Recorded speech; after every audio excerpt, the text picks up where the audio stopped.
Benarkah jari kaki kita harus ke hadapan ketika sujud? Adakah terbatal solat kita jika jari kaki ke belakang ketika sujud?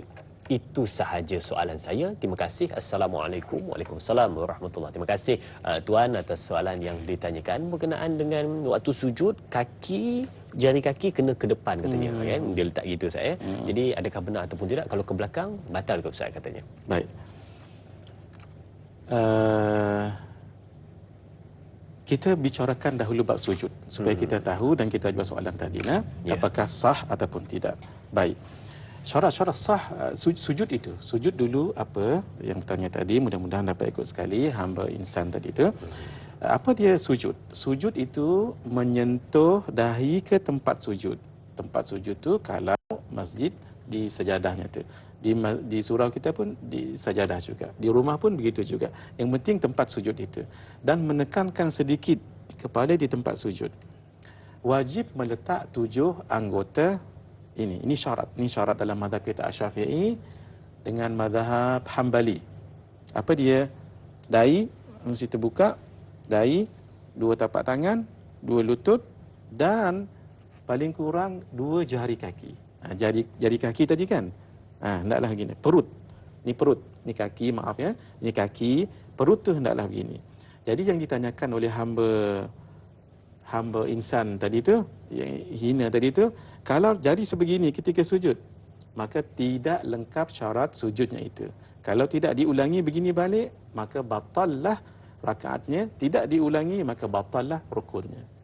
Solatnya batal. Kita ulang balik ya, pertanyaan tadi itu. Dia solat sebegini, kaki sebegini. Walhal syarat ialah hendaklah paling kurang 2 perut jari. Ini kalau begini, ini kan ini 2 ni perut, ni nama perut. Perut jari ni begini. Gitu. Tak semestinya dengan 5 perut tu ditekan, tak mungkin. Mesti ada satu yang akan naik. Apa dia jari anak jari tu.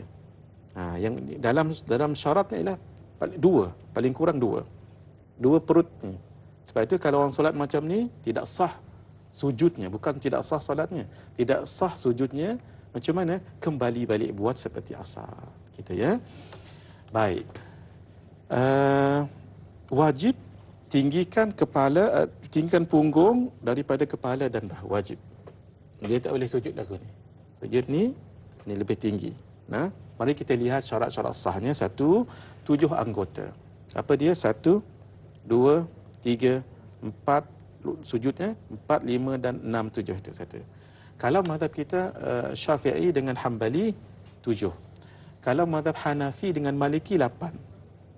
Apa ni? 8 maksudnya 7 ni sekali, hidung ni. Ini sekali. Orang mazhab Hanafi cuba lihat orang Indian subkontinent, Afghanistan, Bangladesh, Pakistan. Ini sama. Kita tidak, itu sunat saja hidung ni hidung mereka pun mancung tak apalah. Boleh lagi ni kena tu. Tu guru saya kata, Syekh Nuruddin, guru kami kata tak apa, hidung mereka pun mancung tak tekan pun tak apa, kena gitu. Kemudian dahi mesti terbuka. Dia itu 1/3 kena terbuka. Kalau ada rambut sikit sah, tapi hendaklah 1/3 kena terbuka.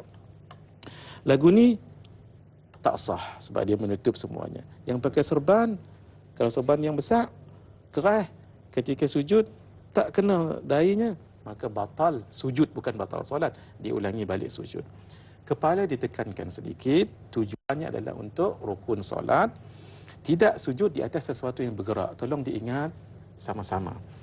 Ketika saya solat bawa ridak, ni namanya ridak, dan ia terjuntai sebegitu, dan ketika saya solat angin meniup saya punya ridak, lalu dia terbuka macam ni contoh, lalu saya solat di atas sini, maka sujud saya tidak sah. Apa yang harus dibuat? Berdiri sikit, buka sedikit dan tarik dan sujud. Ini sama juga dengan telekung muslimat. Jaga-jaga ni muslimat. Sesuatu yang bergerak, ni bergerak. Kan ni bergerak ni. Kalau dia menutupi tempat kita sujud, wajib diulangi sujud itu. Kecuali tidak bergerak. Kecuali, contoh, ketika saya solat, ada kertas di atas tempat saya solat itu. Walhal ini kan sajadah. Ini kan sajadah. Tapi ada kertas kat situ. Bergerak tak? Tak bergerak. Dan ini juga adalah dinamanya tempat sujud, tidak jadi masalah. Ataupun kalau ridak saya terlalu panjang. Panjang betul-betul. Kalau dia panjang tapi tak pernah orang guna lah. Nah. Kalau panjang saya tak bergerak ni. Boleh sujud teng ni? Hukumnya adalah boleh. Tapi hal tu jarang orang guna. Tolong diingat yang pakai telekung ataupun pakai niqab ataupun pakai tudung ketika solat. Terkena ini sujud dahi ya. Dahi saja, tangan tak. Dahi saja. Maka hendaklah diulangi sujud itu kembali. Dalam mazhab kita wajib untuk tamak nina. Menghadapkan jari-jari kaki, jari-jari tangan ke kiblat ketika sujud. Kita sujud ni. Gitu. Nah, kalau begini sah tapi tidak afdal. Sunatnya begini. Sebab falsafah dalam solat semuanya menghadap ke arah kiblat. Dan anak-anak jari pun menghadap ke kiblat juga. Sebab itu kita buat gini, anak-anak jari. Tapi dua perut jari itu wajib kena. Ini nama perutnya. Wajib kena. Dua. Bukan semua. Kalau semua itu mustahil. Sebab lima jari kaki itu nak kena perut dia itu ke tempat sujud, itu mustahil. Nah? Dan jangan lupa kita membaca Subhana Rabbiyal A'la wa bihamdi 3 kali. Kemudian nak baca doa nanti ketika sujud yang terakhir dipanjangkan sedikit. Sebab itu antara tempat yang paling bagus untuk kita berdoa, asalkan jangan dalam bahasa Melayu. Jangan dilafazkan. Dalam bahasa Melayu boleh, tapi dalam hati. Mungkin ada sedikit teguran bagi mereka yang selalu meletakkan pergelangan tangan, Ustaz. Pergerakan tangan. Dia terus letak begitu, Ustaz. Dia patut gini saja, tapi letak gitu. Masya Allah. Sedikit, Ustaz. Nabi pernah sebut tu, Ustaz Azrin. Nabi mengatakan, janganlah kamu solat seperti, maaf ya, anjing. Begitu. Solat anjing kan begitu tangan dia. Gitu. Jangan gitu. Batal tak batal? Tak batal. Tak batal. Tapi tidak sempurna. Sebab itu kita kalau muslimat dirapatkan, kalau muslimin direnggankan. Jangan sembahyang seperti keadaan anjing tadi. Itu Nabi sebut.